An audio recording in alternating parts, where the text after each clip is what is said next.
As for the best game of the day in the college playoff, it figured to be, and it was, a line of scrimmage game. Yes, it was. 11 local. They are in Kyle Field early. What a great environment and what a windy environment. It was a special teams fiasco in the first half. Miami blocks a field goal here. Carter Davis for the Hurricanes missed a couple from 47 and 40. 3 missed field goals, a scoreless first half of football, but certainly not uneventful. A lot going on. We've got a 3-3 game. Malachi Toney, the spectacular freshman, has a catch and has it ripped by Damian Sanford. And Toney's being consoled by his teammates on the sideline. A&M in position perhaps for a field goal to maybe win it. Marcel Reed, guess who? Reuben Bain Jr., 7 sacks, the second most in a game in college football playoff history. A&M has to punt. Mark Fletcher Jr., Dusty and I texting throughout this game, why don't they just give the ball to this man? His mom, Linda's like, give the ball to my son.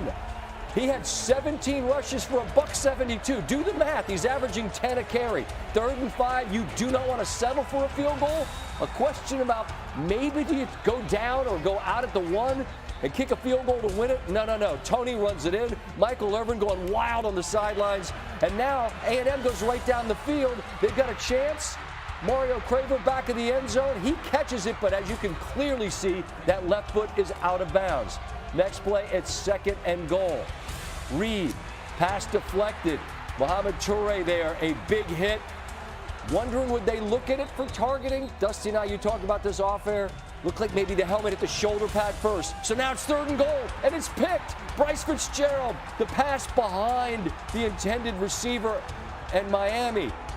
And the biggest game in Kyle Field sends them home incredibly disappointed. Miami, gigantic dub. They will celebrate and earned the right to do so. Steve Dvorak is with me. There's so much in this 10-3 game, and given all that's going on today, we just don't have the bandwidth to dive in. But as you and I talked upstairs, a game like this, plays are made and plays aren't made. The plays that were made for Miami that made the difference, what can you show us? The touchdown drive, the only touchdown this game saw, and it was after 5 straight runs to Mark Fletcher. 3rd and 5, you think, give it to 4. That's what you and I were saying. That's not what they do. Shannon Dawson dials it up for number 10, Malachi Toney. So I'm going to stop it right here. First of all, man-to-man. This is going to be a foot race. Jordan Shaw 8. It's going to be a foot race. He eventually loses. Now, I want to talk a little defense here. Take this back for 1 second. I want to talk defense here for 1 second, if you could. So the point on defense on something like this on a wide zone, you got to set edges. You got to set edges, and you got a corner. So you got 3 guys that can set this edge, okay? Now watch as this unfolds. Here's what happens. First off, you have a crackback, a great job by C.J. Daniels. And what that does, not only does he get this block, it gets this corner to take a couple of steps inside. Then Francis Mauigoa, one of the best tackles in football, he's going to reach this outside 9 technique, and it's going to allow for no edges to be set. Also with this, you've got a convoy, 9 Elijah Lofton. He's going to check here, and then he's going to get up the field. And Mark Fletcher is going to get just enough of this 9 technique before he gets up the field to help allow this perimeter to be caught by Malachi Toney. I mentioned Shaw. He doesn't win the foot race, and that is redemption for Malachi Toney. You talked about the fumble. To go back to him in that spot, that was absolutely massive. So they score the touchdown. You got to get a stop on defense. Well, we know how it all went down, and A&M puts themselves in position to win this game. So let's take a look at how Bryce Fitzgerald, the freshman who came in because Poyser was down, gets his 2nd interception of the day. He's sitting up here. He's in man-to-man coverage with the tight end, Ostrom. All right, as we're going to see this unfold, Ostrom, he's going to run an angle route. He's going to start out, and he's going to work back inside. He's actually going to get a step on his man. He's going to get exactly what they want. But as this unfolds, okay, you got an underneath defender here who's just in zone coverage. He's trying to be in the way. Ostrom right out. He's got just a step. You'll see right here. He's got just a step. This ball has to be placed, Scott, right in here. It needs to be high. It needs to be about center of the goalpost. And instead, the pass is late. It's behind. Bryce Fitzgerald is the hero. Marcel Reed, the accuracy issues reared their ugly head in the worst moments. And in that spot, they get all the way down the field. He made some really big throws to get there, but that's a tight window throw. You've got to be pinpoint accurate, anticipate that throw, allow your tight end to go up and get it. It's behind him, and it's a loss for the Aggies and a huge win for the Miami Hurricanes. And it was a line of scrimmage game. That Miami defense, their presence was felt. Against Indiana, we saw Ohio State and Sand pressured in a way they really hadn't been throughout the year. When they play in the Cotton Bowl, what's your early sense of what we could see there on that line of scrimmage? Rock fight. Look, I think Ohio State has few weaknesses. The offensive line is one. 5 sacks, 9 tackles for loss for Indiana. And Reuben Bain, Akeem Mesidor, those guys were wrecking shop today. 7 sacks for that Miami defense, 4.5 for those two. I think that's going to be the key to the game. If Ohio State can't protect, it could be a long night for this Ohio State offense. Game that we saw earlier this year, which wasn't competitive when Tulane went to Oxford and got beat. John Summerall, who will be the head coach at Florida next year, and Pete Golding, his first game on the job as the head coach for Ole Miss, and it couldn't start any better. We're not even a minute in, and Kewan Lacey, hotty toddy, 59 seconds for a touchdown, the fastest to start a game in college football playoff history. Tulane's driving, but Jake Retzloff is picked by Jalen Braxton, and the defense for the Rebs turns away Tulane. Trinidad Chambliss does it himself, 14-0. Ole Miss starts the game with 5 consecutive plays of 20-plus yards. They're off and running. 17-3. It's Lacey. He makes a move, makes a man miss, but was injured on the play, bruised shoulder. He'll be evaluated this week. First Rebs drive of the second half. Chambliss finds Dejon Stribling. He plows through contact, and it's 24-3. Retzloff here on the run. The ball's ripped out and directly to Ole Miss. And that leads to a score. It's 34-3. Then Chambliss again. It was easy. And Pete Golding and the Rebs advance to the Sugar Bowl. Here's the new head coach inside a happy locker room. Coach Golding's first win as an Ole Miss coach, CFP win. You got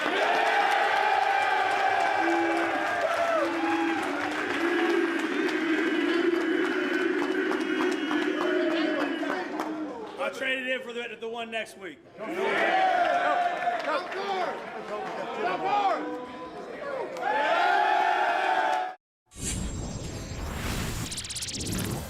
Special edition Saturday stat of the night. Tulane becomes the first team to lose by 30 points multiple times to the same major college opponent in a season since 1945. Now, allegedly, that picture on the left is from someone on the Idaho Marines who lost twice to Utah State, and they were actual Marines, led by Purple Heart recipient John Dudenacki, is that right? Ray Dunkleberger and Red Dog Wallace. Sure, of course they are. Who doesn't know that? Everyone out there is nodding, going, yeah, no crap, Van Pelt. Tell us something we didn't know. Final college football playoff game to determine who will take on Texas Tech in the Orange Bowl. Dan Lanning leading Oregon out to take on James Madison. And much like the Ole Miss game, the Ducks don't mess around. It takes a minute and a half for them. That's Dante Moore, Jamari Johnson. Beautiful toss and grab. Ducks went for 2, didn't get it. James Madison drove, had to settle for a field goal. Now it's Moore keeping it himself to the pylon. It's 13-3. Third drive of the game. Ducks get their third touchdown. De'Aaron Hill Jr. gets to the outside, and then show him your taillights. I left my heart in Oregon, and it is a boat race, 20-3. Fourth drive of the game. We'll do it again. Moore. What a catch. Jeremiah McClellan, 27-3. Fifth drive of the game. Someone needs to know where Malik Benson is. I know where he is. He's in the end zone. 5 touchdowns on 5 drives. It's 34-6 at halftime. It's now 34-13. Where's Benson? He's all alone, and he's scoring again. It's 41-13. James Madison has to punt, and Patrick Ray's punt goes right into Lakota Dupree, and Jaden Lamar recovers for the score. But James Madison had some late scores, including a 99-yard drive that made the final 51-34. That'll be on Bad Beats, I feel certain. You see the Orange Bowl set after the big victory. This will be the fourth meeting between the Ducks and Texas Tech. The Ducks are a very skinny 1.5-point favorite. Dusty Dvorak is back alongside, and the concern you and I had about a field that only has a dozen teams and has two teams in Tulane and James Madison that are gigantic underdogs is, would they be competitive? Well, they weren't. Right. What's your sense about that with a field that's so small and wanting to include everyone, but also wanting to have the best teams in the field? If we're staying at 12 or even if we get to 16, they're going to have to make, if we're having automatic qualifiers, there's got to be parameters around these.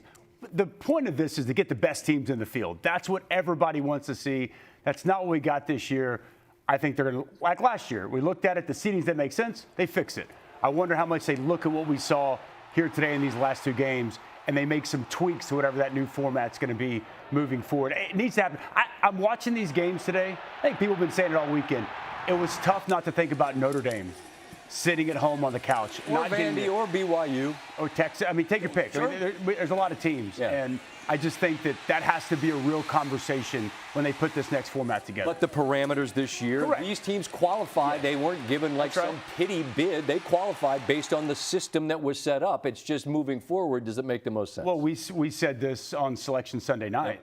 You can look at something, and if it's not right, fix it. Well, and they have they the did. power to do that, so we'll see if they do. It's good on good moving forward, Yes, and it there's some is. awfully compelling matchups. Oregon, Texas Tech, I find fascinating. How about 'Cause that number? 1.5? I don't know that people out there at large understand how good Texas Tech is, or are they that good? Well, we're going to find out. Yes, That's the we are. good news. That's the fun thing. We only know for sure when you share the field together. But there's a common denominator among the 8 that are left. What do we see? Defense. You like that? Everybody, it's an offensive world. Defensive guys are just living in it. It's about the quarterbacks. This quarterfinal round, it's about the defense. 7 of the 8 teams were top 12 defenses coming into the playoff. You got 1, 2, 3, Ohio State, Indiana, Texas Tech. Miami is number 6. That Miami-Ohio State game is going to be incredible. And I think Georgia, down the stretch, is playing as good a defense as anybody. They checked in at number 10.